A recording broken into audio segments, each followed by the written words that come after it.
ठीक है, छोड़ो उसको। देखिए इसमें क्या सिद्ध करना आपको, सिद्ध करना है, क्या सिद्ध करना है? देखो बी सी समांतर है क्यू आर के, मतलब ये देख रहे हो ना, ये वाला, ये दोनों आपस में क्या है? समांतर। ये हम लोग को प्रूफ करने के लिए बोल रहा है। ठीक है, अब चलिए हम लोग तो एक जो चीज़ें दिया उसके अनुसार चलेंगे। जैसे इसमें दिया है कि ए बी जो है समांतर किसके है, तो हम लोग त्रिभुज वाला लेते हैं, पी ओ क्यू ले लेते हैं, और दिया है और ज़्यादा नहीं लिखेंगे, टाइम वेस्ट होगा। देखो त्रिभुज लेते हैं कौन सा, पी ओ क्यू में, क्योंकि पी ओ क्यू में ही आएगा ना ये भी।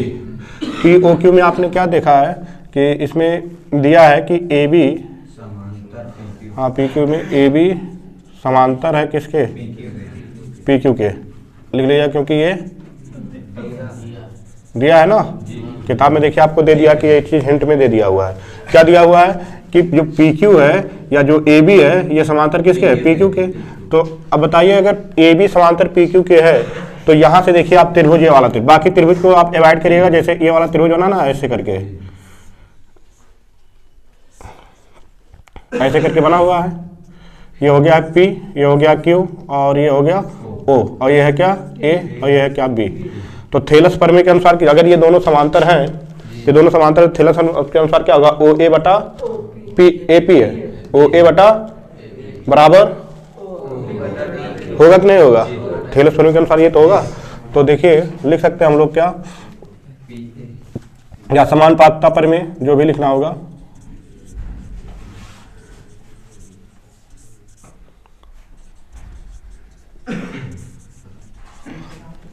जैसे को थेलस प्रमेय लिखा जाता है ना, ओ ए बटा क्या ए पी, ओ ए बटा क्या ए पी बराबर हो जाएगा ओ बी बटा बी क्यू। इसको समीकरण नंबर 1 मान लीजिएगा। ठीक है, समीकरण नंबर 1। नमस्ते, ये चीज तो हो गया, ये वाला समझ में आ गया ना। अब जो चीज दूसरा चीज जो दिया हुआ उसको देखो। नमस्ते नमस्ते नमस्ते।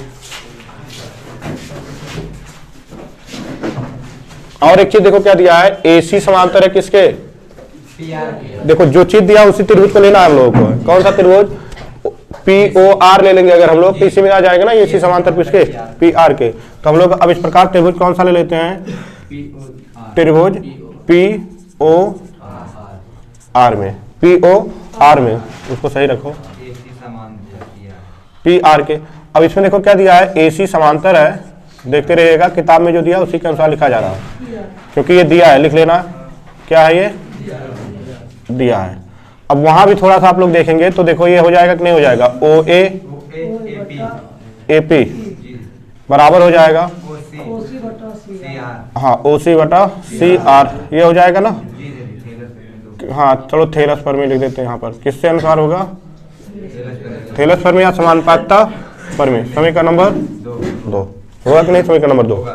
अब समीकरण नंबर 2 हो गया तो आप एक चीज देखिएगा, समीकरण नंबर 1 और 2 को ध्यान से देखिए, तो इसमें एक चीज कॉमन मिल रहा जो दोनों में आया हुआ है। देखो ये वाला और ये वाला, देखो ये वाला दोनों में है कि नहीं है। अब सोचो एक चीज ये जो है दोनों के बराबर, मतलब राइट वाला साइड, अगर लेफ्ट या राइट वाला साइड एक बराबर होता है तो उसका क्या होता है, दूसरा साइड भी बराबर हो जाता है। ठीक है, तो समीकरण नंबर कितने से, समीकरण नंबर 1 व समीकरण नंबर 2 से, समीकरण नंबर 1 व 2 से आप क्या देखेंगे कि OB बटा BQ बराबर हो जा रहा है OC बटा CR। अब इसको देखो कहाँ पे आ रहा है, ये देख लीजिए, OB बटा BQ बराबर OC बटा। अब आप याद करो थेलस प्रमेय का विलोम, हाँ उल्टा थेलस प्रमेय का विलोम।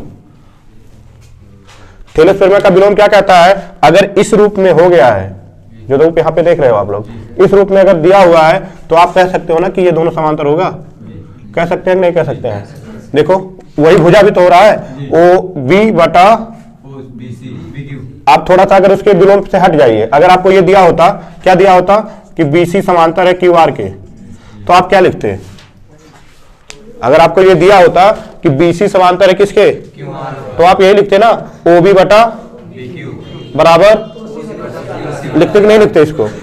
तो अगर आपको ये दिया होगा तो इसका मतलब ये हुआ होगा, तब तो ये आया हुआ है, तो आप यहां लिख देंगे इस प्रकार BC समांतर होगा किसके, QR के थेलस प्रमेय के विलोम से, थेलस प्रमेय के विलोम से। कोई दिक्कत हो तो पूछ लें, और ये आपको प्रूफ करना था। कोई दिक्कत है? देखिए एक बार आप लोग देख लीजिए, आपका 12 नंबर क्वेश्चन दिया हुआ है। 12 नंबर क्वेश्चन में आपको ये दिया हुआ है, किताब में देखते रहिएगा, कह रहा है AB समांतर है किसके, PQ के, किताब में चीज दिया हुआ है।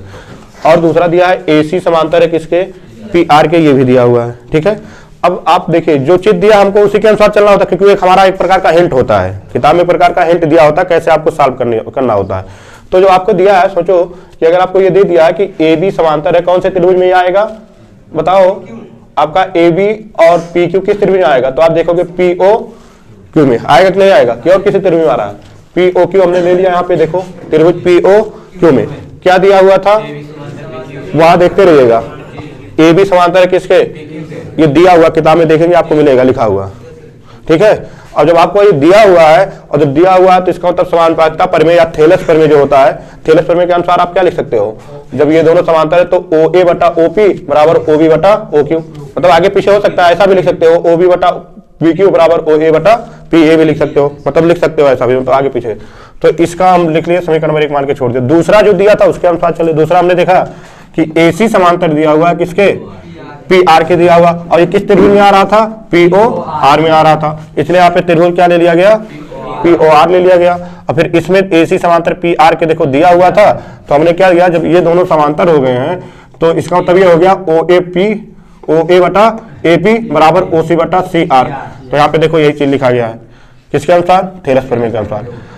तो हमने देखा ये चीज दोनों में मिल रहा है, ये मिल रहा है, और जब दोनों मिल रहा है इसका मतलब ये दोनों आपस में बराबर होंगे, क्योंकि अगर ये वाला पक्ष दोनों बराबर है तो इसका मतलब ये भी पक्ष तो बराबर होता है।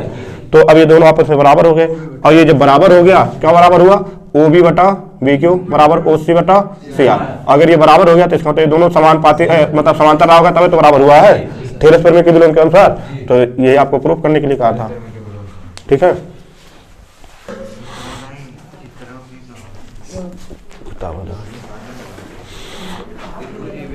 आवाज ना करो, आवाज ना करो।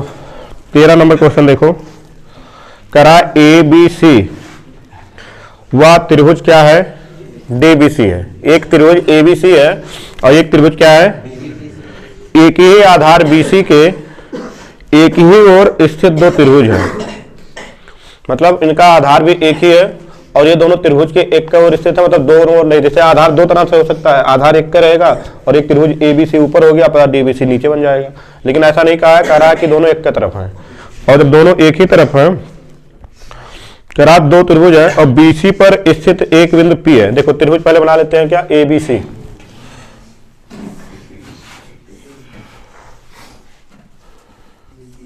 ABC ये हो गया। अब फिर देखो क्या बोला कि DBC भी है ना, DBC, देखो BC तो ये हो गया, BC तो ये हो गया है। अब इसमें कह रहा है कि DBC है, एक ABC और DBC है, कोई बिंदु ही ले लेते हैं, एक बिंदु कोई ले लेते हैं, यहां पर किसके समांतर है, PQ समांतर है, PQ ले लेते हैं, PQ वो तो अलग बिंदु होगा। यहाँ पे देखो ये मिला देते हैं, इसको मिला दीजिए, इसको नाम दे देते हैं क्या, देखो ABC एक त्रिभुज हो गया और DB दोनों का आधार एक का है और एक ही ओर स्थित है कि नहीं है। और फिर देखो फिर क्या बोल रहा है, BC पर स्थित बिंदु P है, मतलब कोई बिंदु P है यहाँ पर BC पे बिंदु P है और PQ समांतर किसके है, AB के, PQ समांतर है AB के और AC को जो है Q व BC के DC। अच्छा PQ मान लेते हैं कि ऐसे यहाँ पर कोई बिंदु है क्या, Q ले लेते हैं, पी क्यू समांतर किसके हो गया, ए बी के हो गया। पी आर समांतर है बी डी के, पी आर समांतर है बी डी के। हाँ ये यहां तक जाएगा, ये क्यू रहेगा और यहां पे क्या रहेगा, आर रहेगा। ये वाला बिंदु जो देख रहे हो यहां पे क्या रहेगा, आर रहेगा। अब देखो पी आर समांतर किसके हो गया, बी डी के हो गया। पी क्यू समांतर हो गया किसके, ए बी का ना, ए बी के, जो कि क्रमशः ए सी को क्यू व डी सी को क्या, आर। देखो ए सी पे क्या है, क्यू है और सी डी पे क्या कहा है, आर है, ये बोल रहा है ना। उसके बाद फिर देखो, हाँ सिद्ध कीजिए कि क्यू आर समांतर है किसके, क्यू आर समांतर है, क्यू आर समांतर किसके है, ए डी के। अच्छा सिद्ध करना है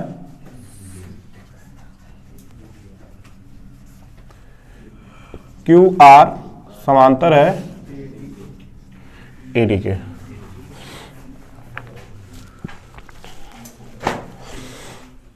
देखिए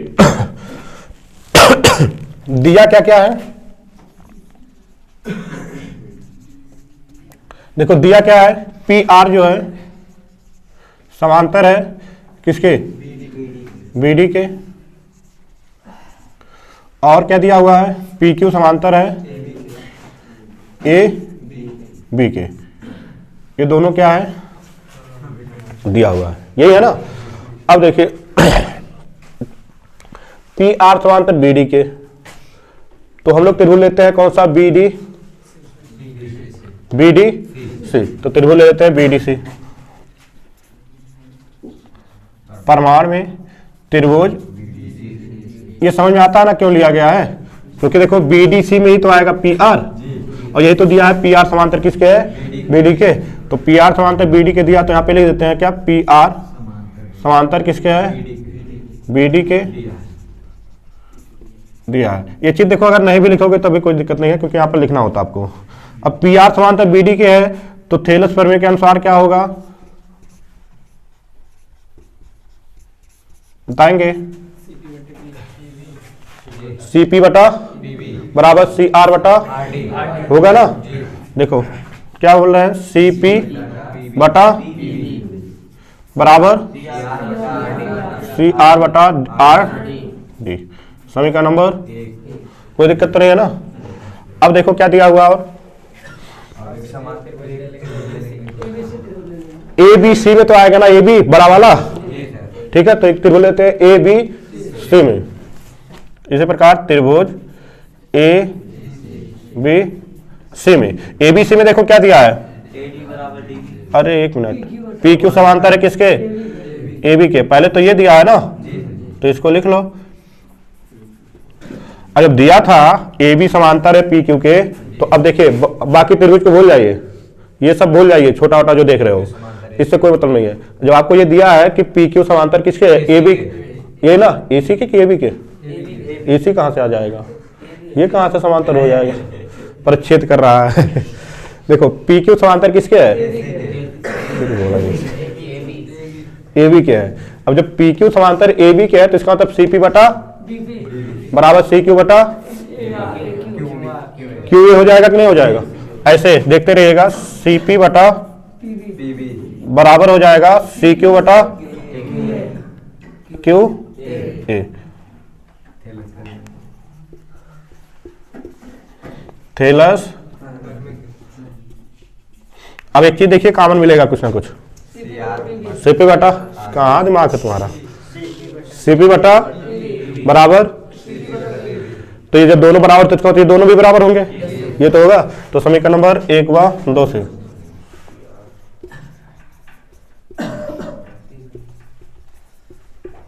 समीकरण नंबर 1 व 2 से क्या हो जाएगा, सी आर बटा आर बराबर हो जाएगा सी क्यू बटा।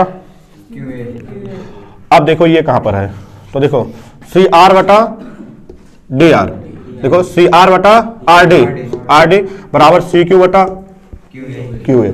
यदि आपको ऐसा दिया होता आर क्यू समांतर है डी ए के, तो आप क्या लिखते हैं, देखो अगर आपको ये दिया होता आर क्यू समांतर किसके है, तो समानुपातिकता प्रमेय के अनुसार आप क्या लिखते हैं, ये तो लिखते हैं सी आर बटा आर डी बराबर सी क्यू बटा, लिखते कि नहीं लिखते। तो आपको तो ऑलरेडी ये दिया हुआ, और ये तभी हुआ होगा जब ये समांतर हुआ होगा, ठीक है, थेलस प्रमेय के विलोम से। तो यहाँ पे हम लिख देंगे क्या, थेलस प्रमेय के विलोम से, तब थेलस प्रमेय के विलोम से क्या हो जाएगा, आर क्यू समांतर किसके, हाँ ये चीज समझ में आ रहा है ना, डी, हाँ कहाँ पे, इसको ऐसा करो, इसको लिखो ही ना, ठीक है, इसको लिखने की कोई आवश्यकता नहीं है, जो ये पार्ट लिखा गया, क्योंकि यहाँ पे हम लोग को लिखना होता है तो टाइम वेस्ट करने से कोई फायदा नहीं है। तो इसको एक हो गया, ये दो हो गया, ठीक है, समीकरण नंबर एक हुआ, दो से सी आर बटा आर डी इतना हो गया, तो आपका क्या हो जाएगा, आर क्यू समांतर किसके हो जाएगा, और यही आपको प्रूफ करना था, ठीक है। कोई दिक्कत हो पूछ लीजिए आप लोग। चित्र में कोई दिक्कत नहीं है ना, ठीक है, नोट कर लो।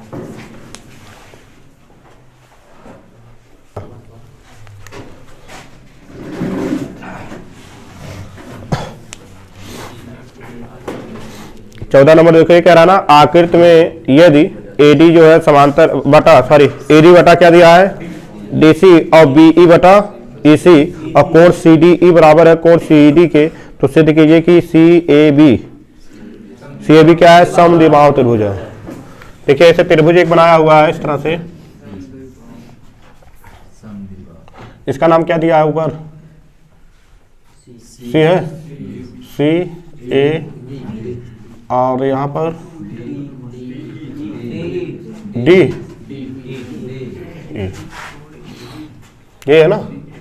हम लोग को ये प्रूफ करना है कि जो सीएबी त्रिभुज देख रहे हो ना, ये क्या है, समद्विबाहु त्रिभुज है। समद्विबाहु त्रिभुज का मतलब जिसकी दो भुजाएं बराबर हो। अगर हम लोग ये प्रूफ कर ले जाते हैं क्या, कि सी ए भुजा बराबर है किसके, सीबी के, या सी ए भुजा बराबर है ए बी, मतलब कोई दो भुजा अगर हम लोग बराबर कर ले जा रहे हैं तो हम लोग कह सकते हैं त्रिभुज क्या होगा, समद्विबाहु त्रिभुज होगा, समद्विबाहु त्रिभुज होगा। तो ये तो करना है, तो चलिए देख लेते हैं, उसको सिद्ध करना है।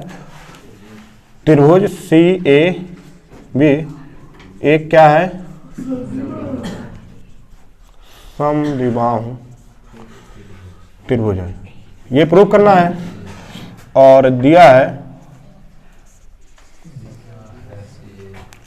क्या है आप लोग को, तो सी डी बटा, सी डी है ना,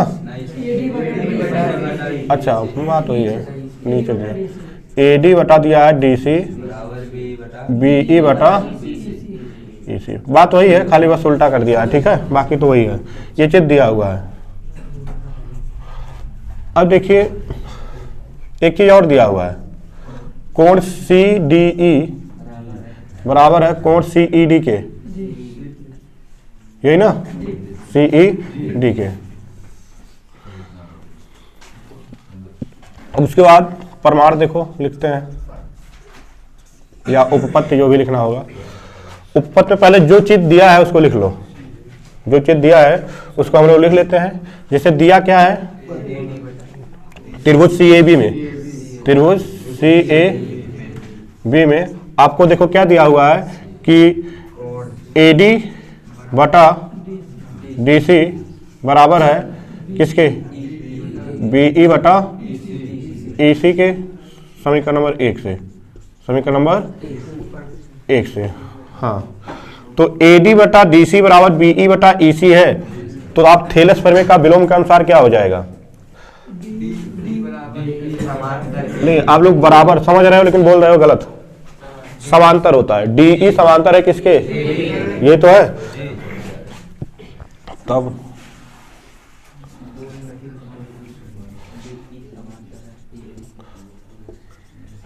थेलस प्रमेय के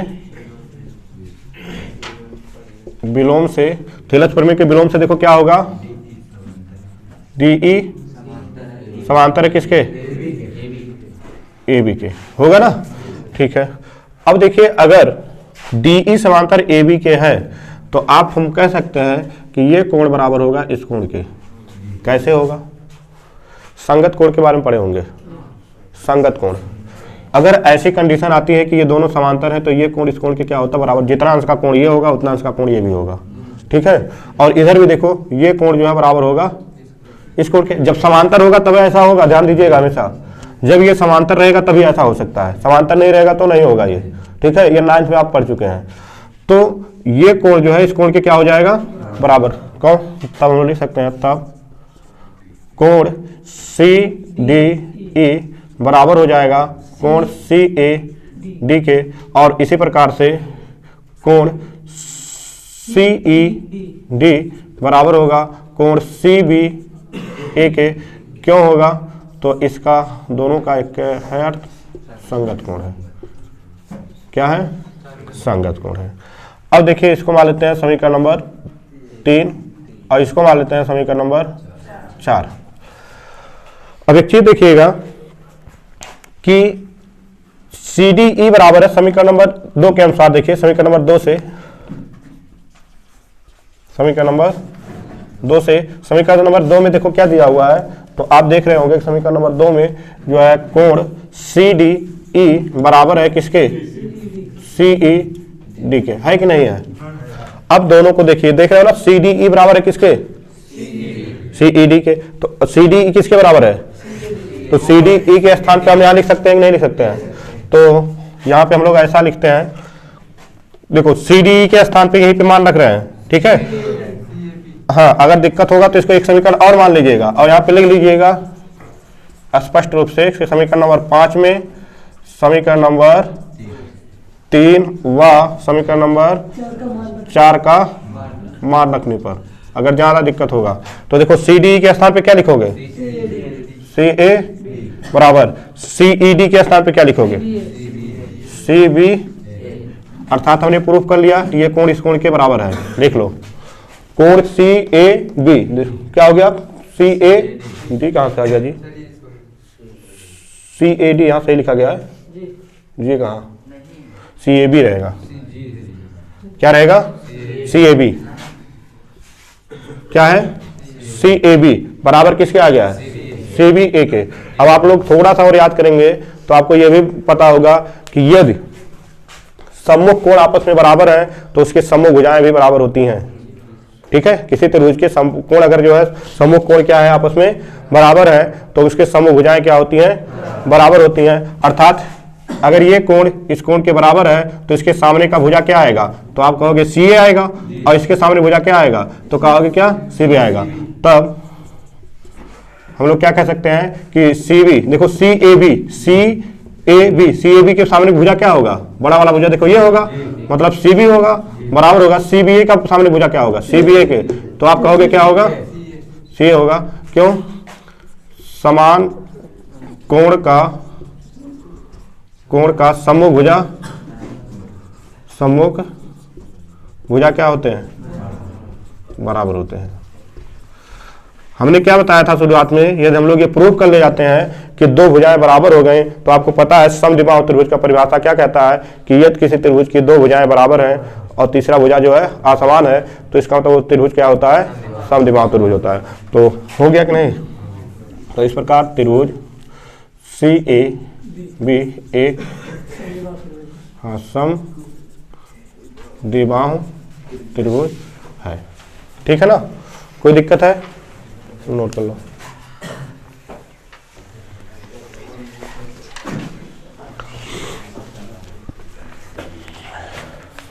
देखो कह रहा है कि आधारभूत समानुपातिकता प्रमेय का विलोम का प्रयोग करते हुए सिद्ध कीजिए कि एक त्रिभुज के किन्हीं दो भुजाओं के मध्य बिंदुओं से मिलाने वाली रेखा तीसरी भुजा के क्या है, समांतर है।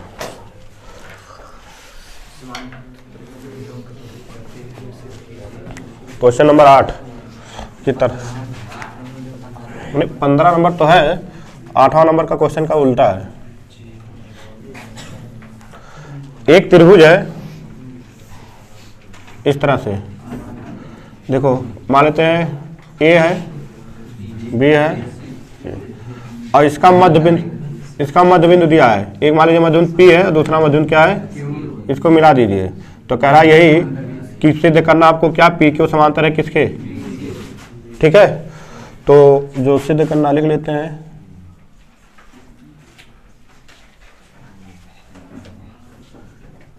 सिद्ध करना है, क्या सिद्ध करना है, पी क्यू समांतर है किसके, बी सी के। पी क्यू समांतर है, क्योंकि क्वेश्चन आप पढ़िए देखिए, ये कह रहा ना कि समानुपातता प्रमेय का प्रयोग करके आपको सिद्ध करना है कि त्रिभुज, एक त्रिभुज है, उस त्रिभुज की जो तीसरी भुजा है उसके मध्य बिंदु पर खींचा जो रेखा खींची गई उसके क्या है, समांतर है। ये तो कहा है ना। तो देखो एक चीज दिया है यहाँ पे हिंट, क्या कहा है कि ए बी जो है और ए सी, इसका मध्य बिंदु क्या है, एक का मध्य बिंदु पी है और एक का मध्य बिंदु क्या है, क्यू है। ये तो कह रहा है। तो चलिए हम लोग ले लेते हैं त्रिभुज कौन सा, हाँ त्रिभुज ए बी सी में, ए बी सी में देखो क्या दिया हुआ है, यही दिया है कि ए पी जो है बराबर है किसके, पी बी के। जब मध्य बिंदु दिया है तो इसका मतलब ए पी बराबर पी बी होगा कि नहीं होगा, ये तो होगा। ये चीज लिख लीजिएगा, दिया है, क्या है, दिया है ना। तो एक चीज सोचिए, ए पी बराबर किसके है, पी बी के। ये दिया है क्योंकि ये दिया था कि पी जो है मध्य बिंदु है, और मध्य बिंदु का मतलब क्या हुआ, आधे आधे तो काटेगा। अगर आपसे कह दिया गया ऐसे कि एक रेखा ए है और ये बी है और बिंदु पी है बीच में है, तो इसका मतलब क्या कहते हो आप, यही तो कहोगे कि इसका मतलब ए पी और पी बी मान बराबर होगा। आधा का मतलब ये तो होता है मध्य बिंदु का मतलब। तो ऐसे हो गया क्या, ए पी बराबर किसके, पी बी के। अब देखो यहाँ पे अगर हम गुणे एक कर दे, गुणे एक कर दे तो पी बी देखो एक के साथ क्या है, गुणे में है। और आपको एक चीज पता है, अगर ये गुणे में तो इधर आएगा तो क्या होगा, होगा कि नहीं आएगा, तो कौन सा भाग में हो जाएगा, पी बी। तो यहाँ पे ऐसे लिख सकते हैं ए पी बटा, यहाँ क्या बचा, बचा कि नहीं बचा, और पी बी गुणा एक में करोगे पी बी होगा, कोई चेंज भी नहीं होगा। तो इसको समीकरण नंबर 1 मान के छोड़ देते हैं। इसी प्रकार से आप देखो इसमें क्या दिया है, ए सी का मध्य बिंदु क्या है, देखो दिया है ए सी का मध्य बिंदु है, ए सी का मध्य बिंदु क्या है, क्यू है। ए सी का मध्य बिंदु क्यू है। अब ए सी का मध्य बिंदु क्यू है तो इसका मतलब ये हुआ कि ए क्यू बराबर होगा, होगा। तो मतलब यहाँ पे तो लिख देते हैं ए सी का मध्य बिंदु जो है क्यू है, ऐसा जो है लिख लीजिएगा, यहीं पर दिया है ये। अब देखिए गुणे एक कर लो, क्यू सी गुणे में इधर आएगा तो क्या होगा, ए क्यू बटा, हाँ गुणे एक का मतलब ये होगा कि इसको क्यू सी को इधर ला रहे, क्योंकि हमको समानुपातता प्रमेय का विलोम लगाना है। ठीक है, समानुपातता विलोम का मतलब ये होगा कि ए पी बटा पी बी बराबर ए क्यू बटा क्यू सी अगर आप कर ले जा रहे हो तो आप लिख सकते हो कि ये दोनों आपस में बराबर होंगे, समांतर होंगे। ये तो करना होगा। तो ये खाली हम बता रहे हैं आपको, वो करो। अगर वो नहीं करना चाहते हो तो दोनों पक्षों में पी बी से भाग दे दो, ऐसा भी लिखना पड़ेगा। हाँ नहीं वो कहा क्या है, नहीं क्वेश्चन में कहा क्या है, आधारभूत समानुपातता प्रमेय का विलोम का प्रयोग करना है ना हम लोगों को, तो विलोम लगाएंगे। बराबर यहाँ क्या बचा, समीकरण नंबर 2। अब 1 और 2 में देखो एक एक दोनों में है कि नहीं है, तो हम लोग लिख सकते हैं यहाँ पे समीकरण नंबर 1 व 2 से, समीकरण नंबर 1 व 2 से हम लोग लिख सकते हैं कि ए पी बटा पी बी बराबर हो गया ए पी बटा पी बी बराबर ए क्यू बटा, ये चीज पता हो गया, बराबर है। और जब बराबर है तो इसका मतलब पी के बराबर होगा, हाँ तब थेलस के विलोम से क्या होगा, पी क्यू समांतर होगा। ये तो प्रूफ करना था बस।